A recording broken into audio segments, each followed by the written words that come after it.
Hello, I'm checking out this Acoustasonic Telecaster one more time. I'm not even going to plug it in because it just sounds pretty good as is. So let's check out a different way to look at chords. We think of chords as these big, bright,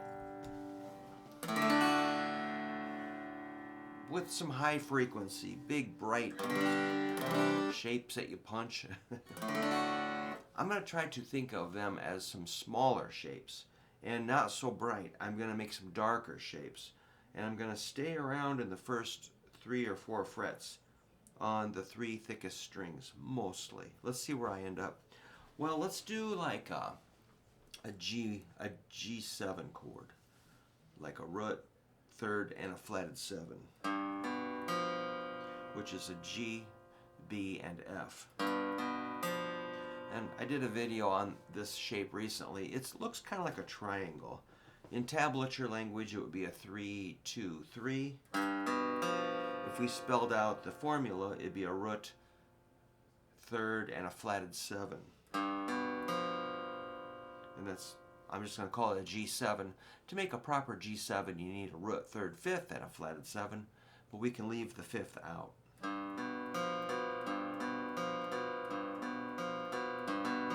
Let's make it minor, a minor 7. I'm going to flat the third.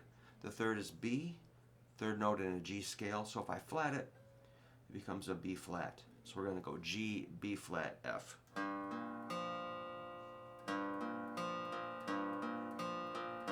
So that's minor. Let's make it major again. Minor.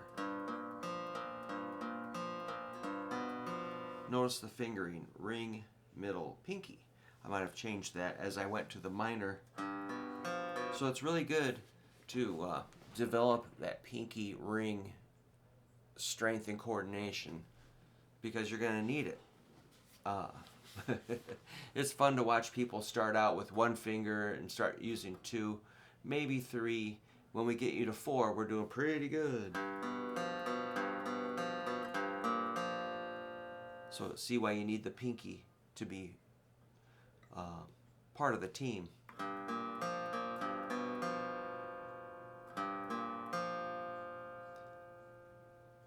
That's a cool sound. Of course, these are movable. We could take them up the neck. You might be able to jump a string over, but let's try not to jump too far away right now. Let's make it a G minor 6. Ooh, that's got it. That's interesting because the 6th is kind of a happy, uplifting, cheerful interval, but mixed with the minor, it kind of makes kind of a sweet and sour sound.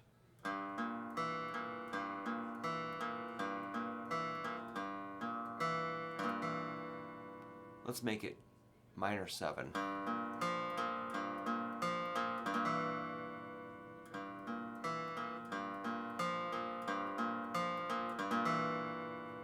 Cool. It's nice to know what a minor 6 is. Let's make it just a plain G minor. This one's pretty easy because it's going to be root, minor, third, fifth. I use that one in a few Surf Zombies songs.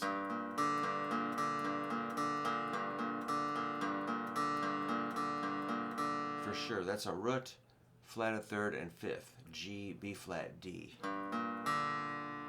So we can add the flavor of a 6th and a dominant 7.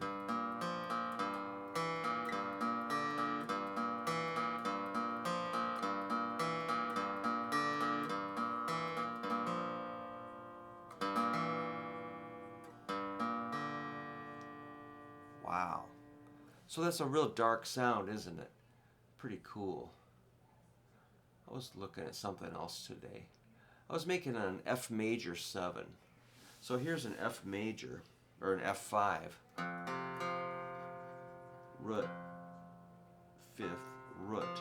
That's F, C, F.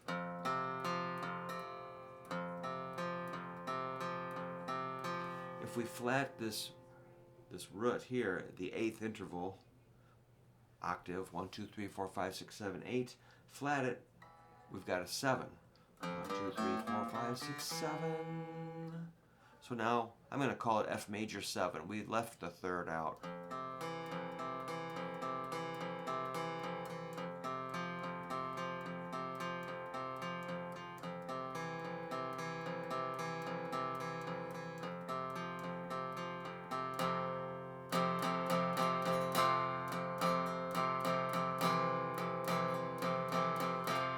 That's pretty cool.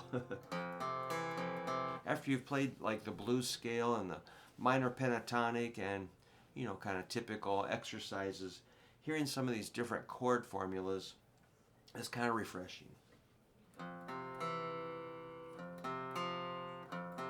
If we flat that major 7th, we'd have a dominant 7. That would sound like this.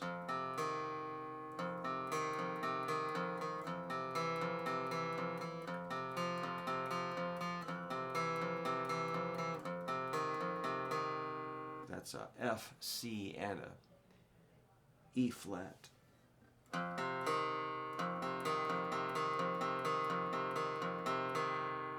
Kind of makes you want to play F minor 7, but I guess I'm not actually. There's no third, so it doesn't really have to be classified as major or minor. It could function as major or minor. It depends on how you think of it. So I was thinking major. Maybe adding the third there, but I'm going to restrict myself to the 3 fat strings. All right, here's a wild way to play a D chord. That's an F sharp, open A, and open D. That's a major third of D. The 5th is A, and the root is D.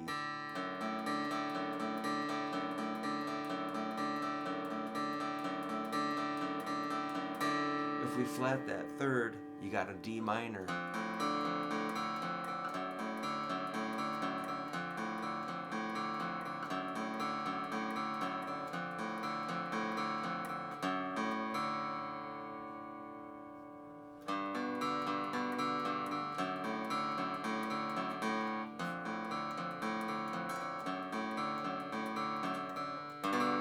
So it's nice to resolve it somewhere too. You don't have to. So that's a G major.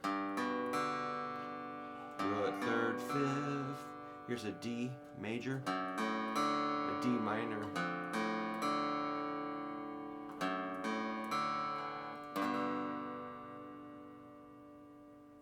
Kind of interesting. That could be a D minor 7. If you're thinking minor 3rd, flatted 7, and a root. Kind of needs an A in there, doesn't it? It's D minor and F major are pretty similar though, so a little confusing. Here's a sneaky one. This is an E flat. Well, let's see. Can I do this? Yes.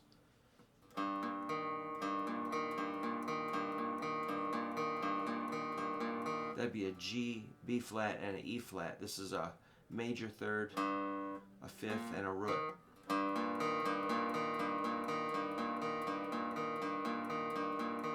If we flat this 3rd, you got an E flat minor. I use those in some of my songs.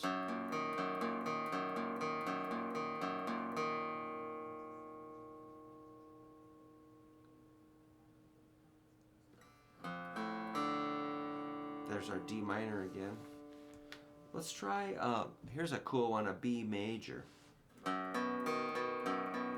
You remember how difficult B chords are? This is a real easy one. All it is a 5th, root, and a major 3rd, triad, F sharp, B, and D sharp.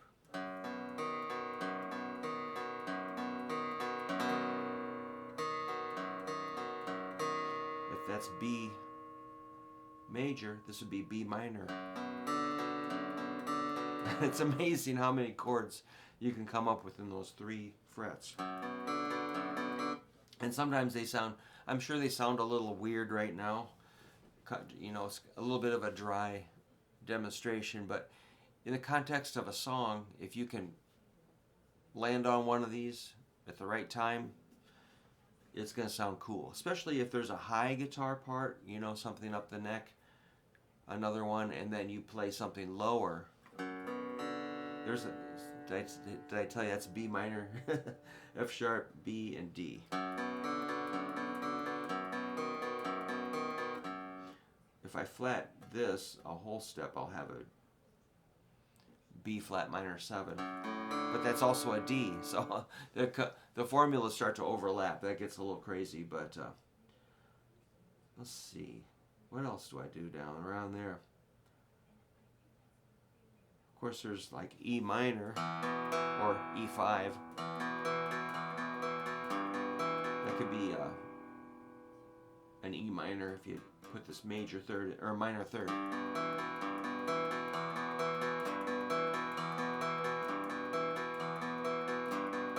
If you sharp this minor third, it's major, and you get this, which is a great movable shape.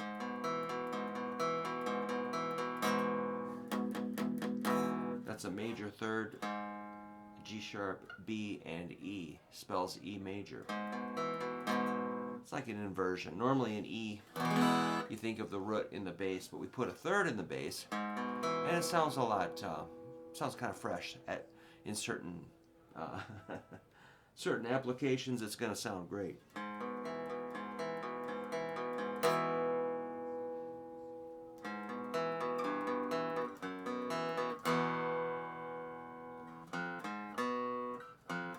Kind of hard to do diminished. No, it's not. That'd be an F diminished. Whoa. And you know, as we're only doing 3 notes, so we leave, you know, if you leave off a root third or fifth, it's kind of implied. Your ear might fill in that missing information, and it sounds cooler sometimes to, you don't have to spell the whole thing out with giant capital letters. You can leave a little something out.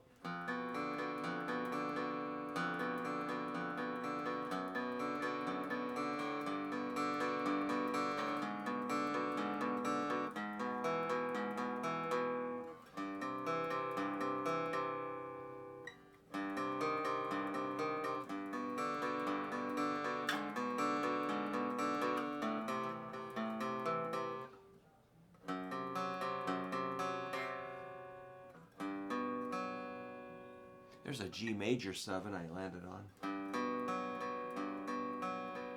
Did we already do that? Root, third, major 7. That's a G, B, F sharp.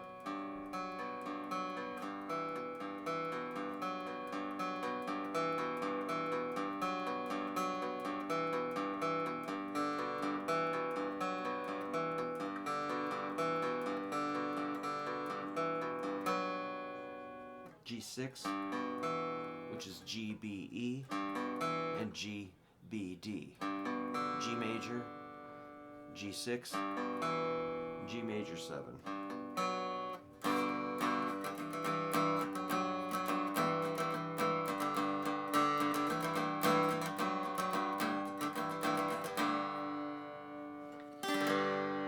So those are just some fun chords you can explore in this little corner of the guitar neck.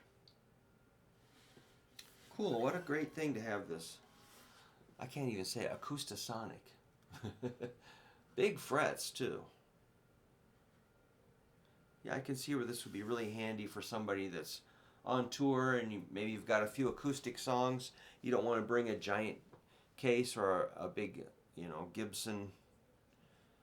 It'd be nice to have, but this would be, you know, when you're traveling, you don't have that much room in the van sometimes, or maybe just a car. What if you're just traveling by car, or what if you're got to take a train or take a subway or something? This would be nice and light, easy to carry. It sounds awesome plugged in. All right. light. Okay, talk to you soon. Thanks for hanging out. Work on those chords if you like. Let me know if you got any questions.